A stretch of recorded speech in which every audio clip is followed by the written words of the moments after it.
Happy Thanksgiving, guys and gals. It's your host with the most, Griever, as always, bringing you guys the Hunters Guild Red Hood Chapter 14, and I was right. I actually delayed my chapter prediction by one in the last review, but yeah, the exam is officially over and everybody did pass. That's basically the chapter. Great review. We'll see you next time. No. There is a couple of small things to talk about, but realistically, relatively short chapter. We come full circle with Tilly and his sister. He ends up helping out in the very end. Bonkers does convince him, but he has a change up to the plan a little bit. Grim tries her best to stall out and catch everybody, but no, it doesn't work, and everybody passes by the end of the chapter. This is really good because this exam had gone on as long as I would have liked it. One or two more chapters at most, but by chapter 15, 16, we definitely needed to move on from the exam, find out who passed, and now we can get off the ironworks, and maybe we can see some brand new designs, because some of the designs in the early part were very, hey, this is getting a little Toriko or One Piece, sort of unique designs, right? It was a lot of fun, so I'm hoping to see more of this steampunk Toriko designs for creatures and characters and the like, right? And seeing the new power systems and stuff, right? Because this wasn't a match, this was a hunting versus prey, so nobody was really showcasing. We saw some of the abilities in one of the earlier chapters, I have magic spells, and this is brought up in this chapter by Vilu, which is the one thing I really want to talk about, because Bonkers basically, beginning of the chapter, Bonkers convinces Tiddly and his sister to join up. They sort of change up the plan a little bit, but suffice it to say, it ends up working out.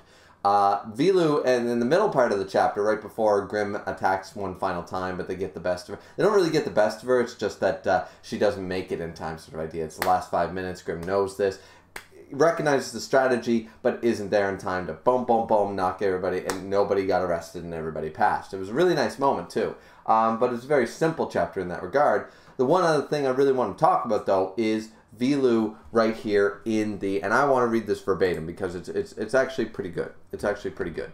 So what Vilu basically says is, all of you are so incredible. Nulu can breathe gales of wind. Miguel can cast magic spells, and we've seen this, all these diverse powers, and it's really cool. It's great for a manga to have a lot of diversity in its power, in its special powers, in its system, in its abilities, etc. Bonkers is super strong. Porcelain is nimble and really dexterous, and Mario can use his slimes to do all kinds of things. Yes, that's very versatile. And Vilu then says, even though Vilu's been training this whole time and made it this far, says, but me, I don't have anything at all. And the jail guard says something extremely interesting, and this is correct. You're the eye of the storm. Maybe not quite yet, but slowly becoming that.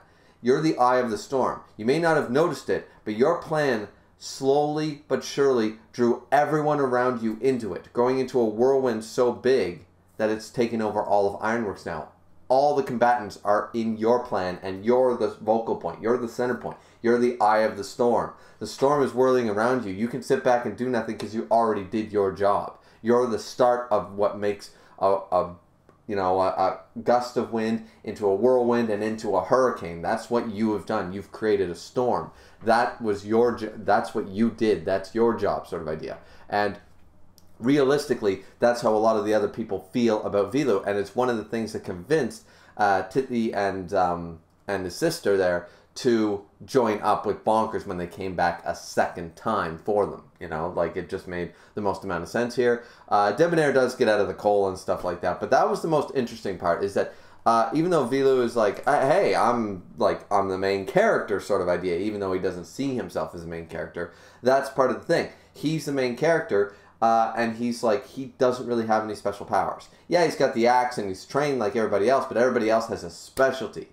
He's not a great swordsman. He doesn't have a fireball spell. He doesn't have nothing like that. He's just a guy trying to become a hunter because Grim and everything that happened. And even though he was one of the 6 to stay behind trying to figure it out, and they were okay, we recognize that the 6 of us all had the same idea. We're all pretty smart. Let's think about this, right?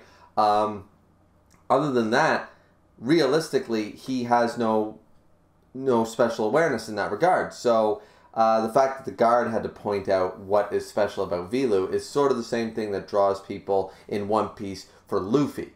Luffy draws and makes friends, and he draws in everyone around him.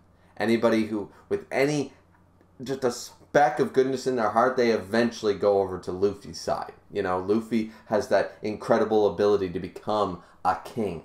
Because he's a king, not in name alone, he's a king because people are drawn to him. And they want to follow him. Hence, the Grand Fleet and stuff like that. So I think the same idea can be here applied to Vilu, is that he is inspiring people. Not by his power or his strength or his abilities, but by his uncanny, by the passive abilities, by his character, by his very nature is what's drawing people to him. So either way, going to be a very, very short review here because honestly, that's all that I really wanted to talk about for this chapter. This chapter felt a little short and was very simplistic at the end of the day.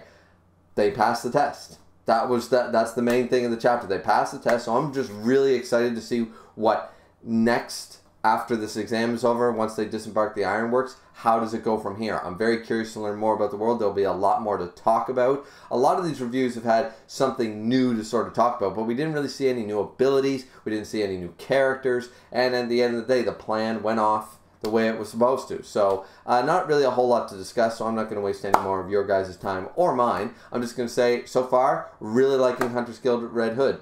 Really, really am. I've been enjoying it quite a bit, and I'm looking forward to, now that they're going to get off the Ironworks and officially at the Hunters Guild, what's going to happen here? Do they all get red hoods? Is that the thing? Like, we didn't really see Debonair with one, so is it called Red Hood because of Grimm? Is it called Red Hood because that's a symbol? Is it called, you know, there's so many questions. Do they have a uniform they're going to get? Is Vilu going to get a new uniform? That'd be kind of cool. Are we going to get a time skip? I've still assumed that we would get a time skip very, very early on, like 2 years later, and then we jump into the main story. But maybe we won't get that. Maybe we're going to stay in this present day storyline.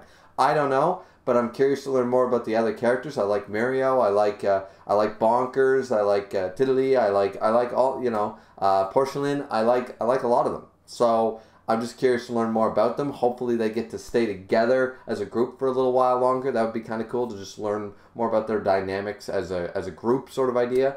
But yeah, anyways, happy Thanksgiving, everyone. Don't forget to like, comment, subscribe, and don't forget the fourth and most important thing. Drink responsibly as always, as I always do. And we will see you guys back here next time for the next chapter of the Hunters Guild Red Hood. Hope you guys enjoyed the review. See you next time.